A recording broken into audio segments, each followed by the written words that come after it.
Hello and welcome to our very first remote distance learning lesson. I'm Mr. Moeddin. I hope you are doing well here in these unusual times.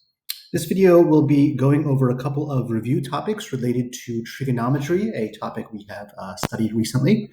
So let's start with special right triangles. We're asked to find the side length x in each one of these shapes. So let's start with this one here. We're given the hypotenuse. Recall that in a special right triangle with a 45, 45, 90 pattern, the side lengths follow with the legs being a and the hypotenuse being a on the root of 2, or a times the root of 2. So what we're given is the hypotenuse here. So we know that that's going to be similar to a times the square root of 2.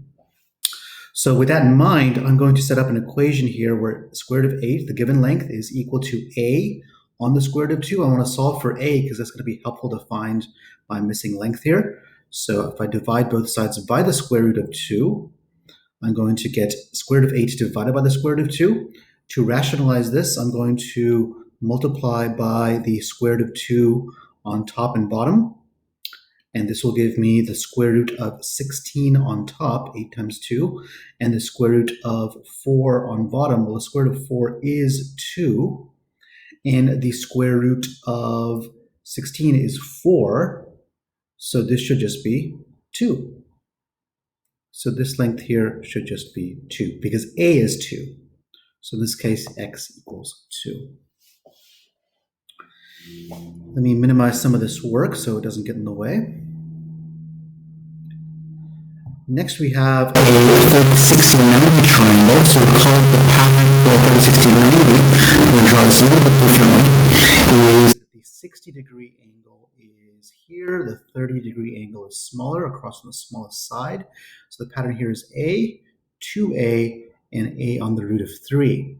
So our given length here is the hypotenuse once again, which is 2a in the original shape. So if that's 2a, then this is a, and this is a on the square root of 3. That's our desired length here. So we need a to make this possible.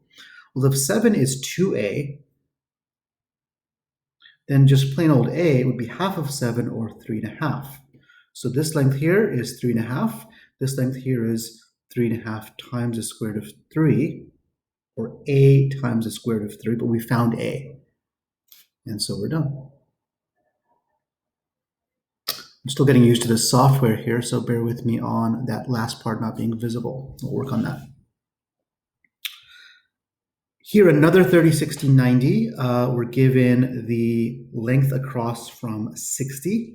So recall the length across from 60 is known in general as a times the square root of 3.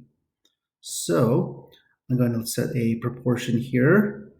This is a and this is 2a. So based on this, I know that the square root of 8 is equal to the a times the square root of 3 in general. So divide both sides by the square root of 3. And what we have is this. So rationalizing this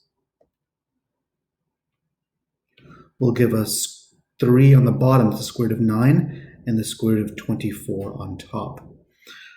So that would be the value of a, which is exactly what we needed, 24, square root of 24 divided by 3. Finally, over here, going back to a 45, 45, 90, recall that the pattern is this, a, and then a on the root 2. So we're given a actually, so this is actually pretty easy. All we gotta do is multiply the hypotenuse, to get the hypotenuse, by the square root of 2. So square root of 3 times square root of 2 is the square root of 6. And that's the answer. So there's special right triangles. Moving on to trigonometry. Remember, the underlying message here is SOHCAHTOA. Sine is opposite divided by hypotenuse, cosine is adjacent divided by hypotenuse, and tangent is opposite divided by adjacent. So we're given no picture here, and that's a pretty big problem. So let's fix that by drawing a picture. We have an angle measurement here. Sine of some angle is called x here, so this is angle x. The sine ratio is 12 over 16. I'm going to write that horizontally. Sine of x is 12 over 16. Well, sine is opposite divided by hypotenuse, so that means that this length here is the opposite, and this length here, the 16, is the hypotenuse. So the opposite of angle x would be here. We're asked to find the tangent of angle x. So keep in mind, let's take stock of what we just did. This information has the instructions from which we can draw a picture. The picture wasn't given, but we can create it from knowing what sine of x means, and we do. So the actual question says, what is tangent of x? Well, tangent is opposite over adjacent. The opposite we already have. The adjacent we need to have. We don't have an angle here, but we can use the Pythagorean theorem. So if we call the adjacent side here a, the 12b, and the hypotenuse is always c, I would have a squared plus 12 squared equals 16 squared. So solving this, 16 squared minus 12 squared will give me a squared to be about 112.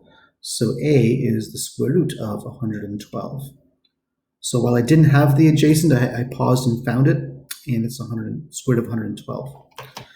Okay, well, the question says find tangent of x. Well, tangent's opposite over adjacent.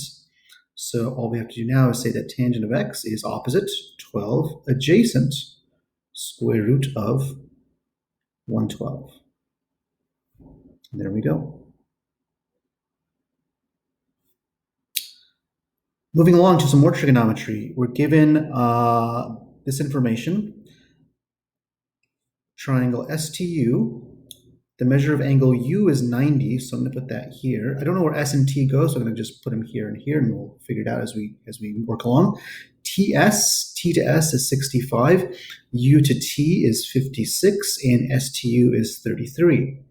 What is the cosine of angle S? Well, cosine means adjacent divided by hypotenuse. You can see I'm a little rusty. Oops, how long has that been there? Adjacent divided by hypotenuse, so cosine of angle S is adjacent 33 divided by 65, and that's the answer. This is from angle S's perspective, this is adjacent, this is opposite, and this is hypotenuse. So adjacent, hypotenuse, cosine, simple. Some more complex trigonometry. In triangle PQR, we're given this picture. Find the length of RP to the nearest tenth of a foot. So let's use the reference angle given, which is 22 degrees. And if I label the desired side as it should be, which is opposite from the given angle, and the given length here is the hypotenuse in this particular shape. So opposite hypotenuse, recall from SOHCAHTOA, is sine. So we choose the sine ratio for this problem. So I'm going to write an equation here. Sine of 22 degrees is opposite unknown divided by hypotenuse 9.2. Well, sine of 22 is something I can look up in the calculator. I'm going to make sure it's in degree mode, which right now it is not. So I'm going to fix that first. Sine of 22 degrees is simply 0.375 approximately. And that's equal to this. So I'm going to write this as a fraction as well, a ratio, and cross multiply. So 1x is equal to 9.2 times 3.75. And I get, 9.2 times 0.375, excuse me. We get 3.45.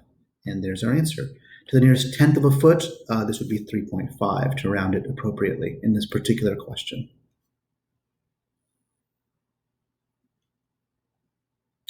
Well, here we're given two sides. Last problem we had only one side given. Here we have two sides, and the question is find the measurement of angle R. So finding an unknown angle versus using a given angle. Nevertheless, we're going to label our given sides here, or our sides in question. From that perspective of our desired angle, 53 is adjacent and 79 is hypotenuse. I think you know where this is going. This is going to be a cosine problem. Cosine of our unknown angle R, don't know what it is. Last problem it was 22, but I don't know what the angle is in this question. Well, it's still going to be adjacent divided by hypotenuse. Anytime you're looking for an angle and we don't know what it is, we're going to have to invert our equation here. So we're going to switch around our ratio and are unknown. We're going to replace the input and the output of this equation.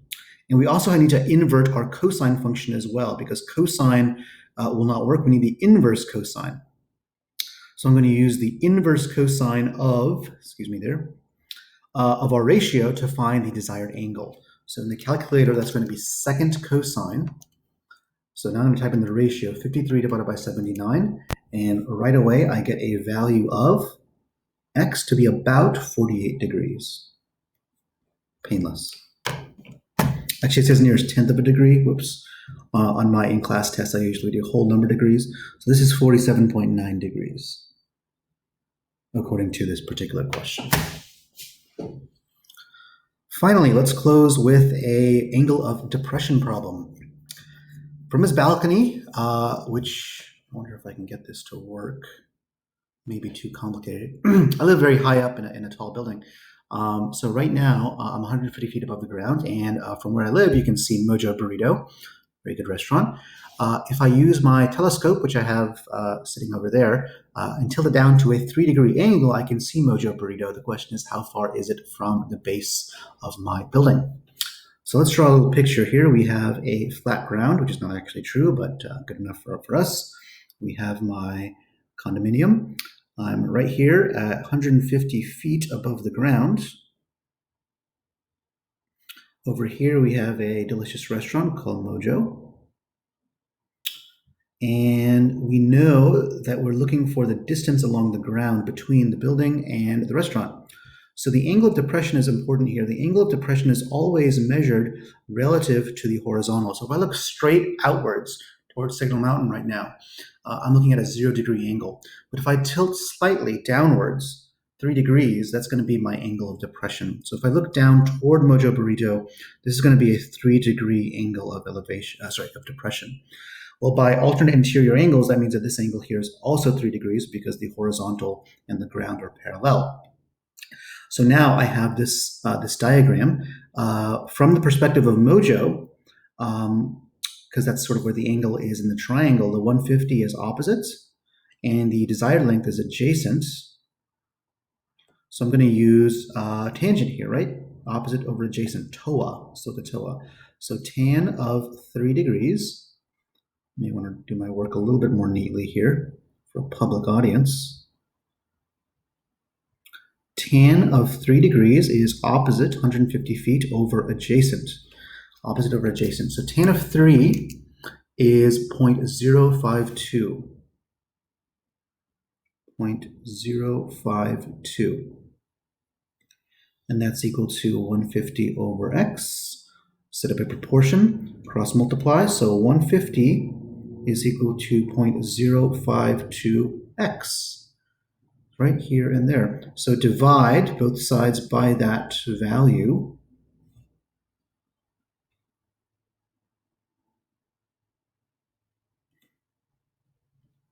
I'm using my finger here, so I apologize for looking a little messy.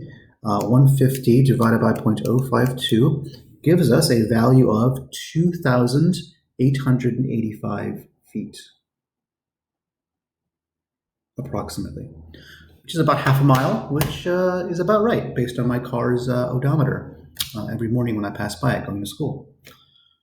Okay, quite a bit of information, but hopefully this gives you a refresher on some trigonometry. See you soon.